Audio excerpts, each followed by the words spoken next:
Picture this. You wake up in Europe, but it's no longer Europe, it's America.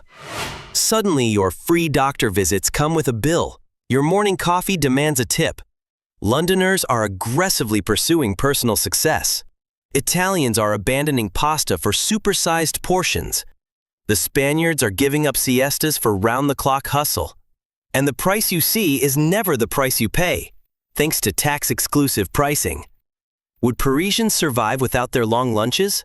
Could Germans adapt to 24/7 shopping?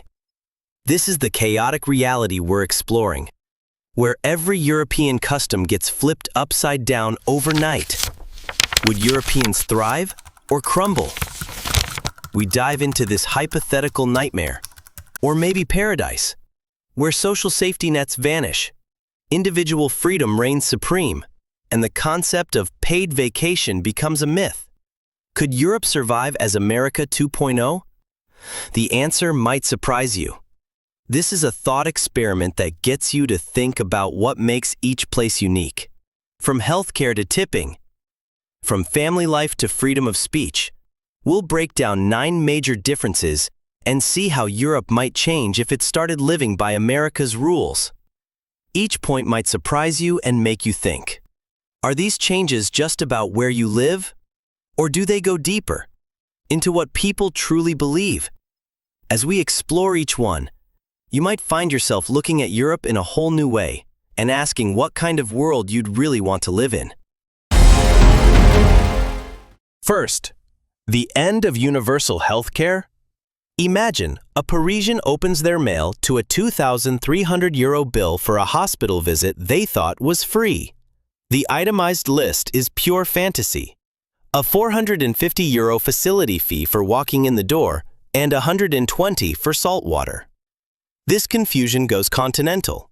A Berliner learns their insurance won't pay a cent until they first paid a €5,000 deductible.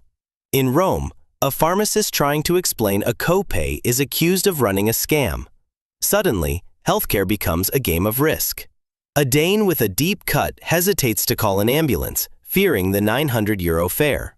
A man in Budapest with chest pain waits, trying to decide if it's severe enough to justify the ER's €1,200 entry fee. People discover their insurance only covers cancer treatment at a hospital 300 kilometers away, and that a life-saving drug now costs 400% more. This sparks a new European economy, crowdfunding for surgery, buying black market medicines from Canada, and becoming medical tourists in their own homelands. Just as they get the hang of it, another American custom arrives: tipping. Waiters in Berlin stare blankly at the extra 20% on the table, while customers rage at this new, mandatory thank you fee on their evening glass of wine. Welcome to the United States of Europe. Second, tipping chaos? Imagine a Berlin waiter chasing a tourist down the street. The crime? The tourist left a 20% tip, and the waiter is trying to return the forgotten money. Across the continent, the same scene unfolds in different flavors of chaos. Italian restaurants print cheat sheets on how to tip like an American, which locals promptly ignore. In Spain, servers are mortified when customers leave extra cash, assuming they've accidentally overpaid. The confusion curdles into social horror. A Swedish waiter mentions his rent depends on tips, and the table freezes. In Scandinavia, that's not a friendly appeal, it's a violation of social code. In Portugal, tip jars labeled "For Our College Fund" remain empty because locals simply assume education should be free. The system fractures. Prague cafe staff quit en masse when their bosses slash their wages, expecting customers to make up the difference. Mandatory service charges are added to bills in Dublin, sparking outrage and arguments over calculators. The experiment fails spectacularly. French unions strike to protect salaries, and governments move to ban forced tipping. Europeans quickly decide that while they might enjoy American movies, they don't want to be responsible for a stranger's wages. A tip, they conclude, should be a small voluntary thank you, not a broken system in disguise. Next comes another American import, the death of the siesta. How does a continent built on midday naps handle non-stop workdays? Third, the death of the siesta? Imagine an architect in Madrid, sweating in the 35 degrees Celsius July heat, staring at his new American-style 9-to-5 schedule. His brain shuts down by 2:30 p.m. A few days later, his exhausted team made a €12,000 construction error. Across southern Europe, the forced workday is a catastrophe. Shops in Barcelona stay open through the traditional siesta, only to find the streets are still instinctively empty. In Italy, factory production plummets as workers start dozing off at their machines. Greek tavernas, once bustling at 3 p.m., are now silent. The human cost is severe. Parisians mourn the death of their 2-hour lunch with wine, now replaced by a sad 15-minute sandwich eaten at their desk. In Seville, where temperatures hit 45 degrees Celsius, construction workers without a midday break end up in the emergency room with heat stroke. But this is Europe. Rebellion is inevitable and creative. Croatian fishermen begin taking 90-minute bathroom breaks. Office workers in Hungary book fake meetings so they can nap in their cars. The only businesses thriving are the caffeine dealers, as coffee and energy drink sales skyrocket. Yet by evening, the Brussels metro is filled with professionals literally asleep on their feet. The final verdict? Europe decides it would rather fight than give up its right to a nap. Next comes another shift: American-style religion. How would secular Europe react to sermons replacing café philosophizing? Fourth, the rise of megachurches?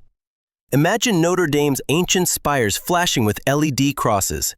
Inside, a Christian rock band replaces the choir. Outside, the medieval garden is now a 500-space parking lot.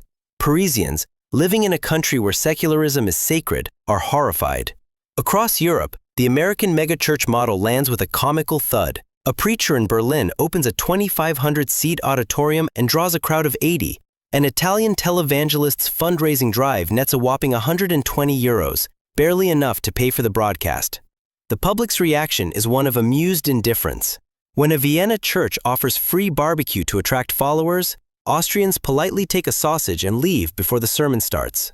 Teenagers mock the trend with #YankeeJesus hashtags and repurpose abandoned church buildings into nightclubs. The pushback becomes official. Governments ban Texas-style creationist textbooks, and courts rule that you can't demolish a historic landmark to build a church coffee shop. In Prague, a family stages an intervention when their son starts quoting Joel Osteen. The experiment collapses. As one defeated pastor admits after his Swiss congregation votes to rip out the sound system and return to traditional hymns, you simply can't franchise faith here. Another American import awaits. Cars. How would cities designed for walking handle sudden auto dependence? Fifth, the car culture takeover? Imagine an Amsterdam cyclist swerving to avoid a pickup truck blocking what used to be a bike lane. His 15-minute commute has tripled thanks to the new citywide gridlock. This nightmare goes continental. Rome's historic pedestrian piazzas are choked with SUVs. In Paris, the air quality plummets to hazardous as the metro system is dismantled in favor of 10-lane highways that are somehow still jammed. But Europeans fight back. In Barcelona, residents form human blockades to protect their cycle paths. Dutch farmers, in a particularly fragrant protest, dump manure on newly built parking lots. The message is clear. You can't fit a school bus down a medieval alley. The cultural clashes are immediate and absurd. Danish parents are arrested for letting their children bike to school alone, a violation of the new minimum driving age. Munich's Oktoberfest sees beer sales collapse because now everyone has to drive home sober. The experiment is a spectacular failure. The continent's ancient geography physically rejects the car-centric model. As one commuter's protest sign in Milan reads, "After the trams were replaced with traffic jams, you took my tram. Now I sit in traffic alone." Next comes another imported concept: unfiltered free speech. How would cultures valuing consensus handle American-style confrontational discourse? Sixth, the free speech revolution? Imagine a quiet German town hall meeting erupting into chaos after a man calls the mayor a fascist bureaucrat. The room, accustomed to polite discourse, freezes in horror. The new culture of confrontation goes viral. Danish TV debates descend into shouting matches, causing half the viewers to change the channel. A French comedian delivers a blistering rant that would earn him a Netflix special in the US, but in Paris, It earns him a court summons for hate speech. The friction is felt in daily life.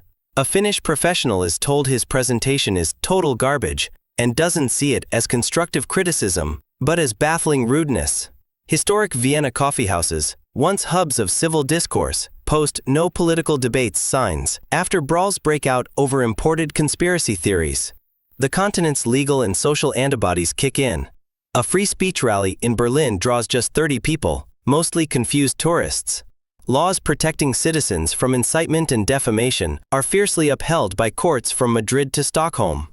The experiment is swiftly abandoned. As one Danish politician, after a particularly ugly TV segment, "We tried shouting, now we're going back to talking." Next comes another disruption: vanishing vacations. How would the productivity-obsessed America's work pattern be received in siesta-friendly Europe? 7th. The vanishing vacation? Imagine a Swedish engineer staring at her new contract.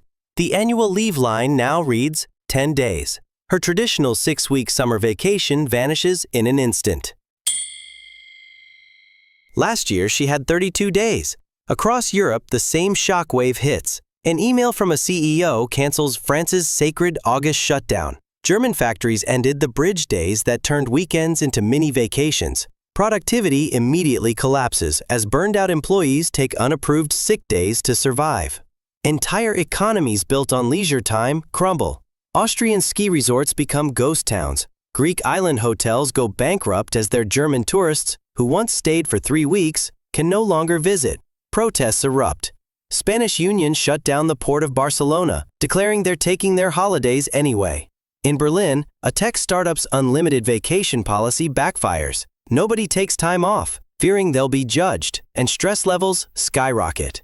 As one Stockholm teacher says while handing in her resignation, "You took my summer, now I'm taking back my life." The experiment reveals an uncomfortable truth. Europe's productivity relied on rest. Without it, the system crumbles. Next comes another American oddity: price tags that lie. How would cultures built on transparent pricing handle this hidden tax chaos?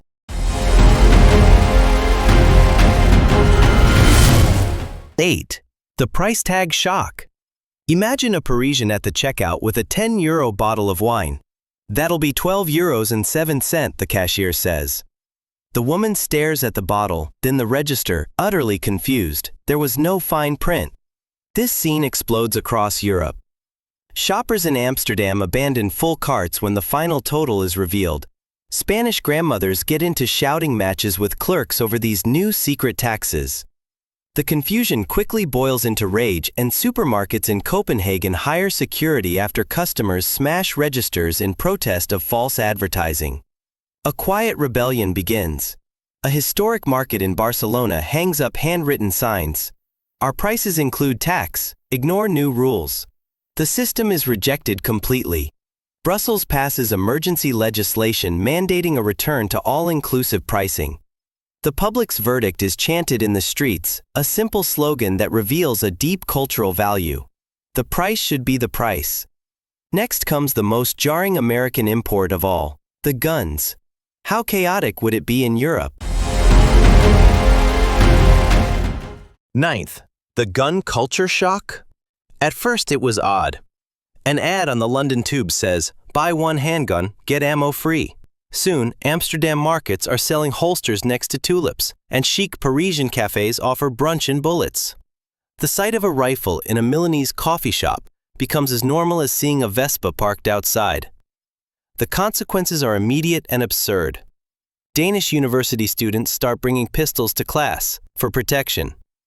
A firework display in Stockholm triggers a citywide panic. On the Helsinki metro, commuters silently edge away from teenagers casually showing off their new Glocks. The backlash, when it comes, is deeply European. Vienna erupts in protests with signs reading, "Croissants, not crosshairs." The experiment fails spectacularly. Country by country, the laws are rolled back. The lesson is clear. It's not just about the right to carry a gun, but what a society feels safe with. And in Europe, most people would still rather pack a sandwich than a sidearm. America's next export awaits conclusion. Could Europe ever truly mirror its transatlantic counterpart? Or do these clashes expose irreconcilable differences?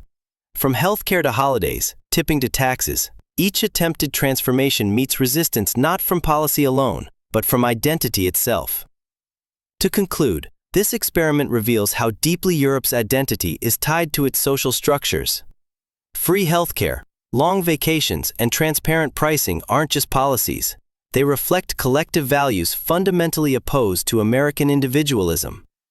The clashes we explored, tipping protests, siesta rebellions, church resistance, show these aren't surface differences, but cultural DNA. Could Europe ever truly become America? These tensions expose more than logistical hurdles. They reveal incompatible worldviews. Perhaps the real lesson is this: societies evolve over centuries, not overnight. When culture runs this deep, no revolution can erase it.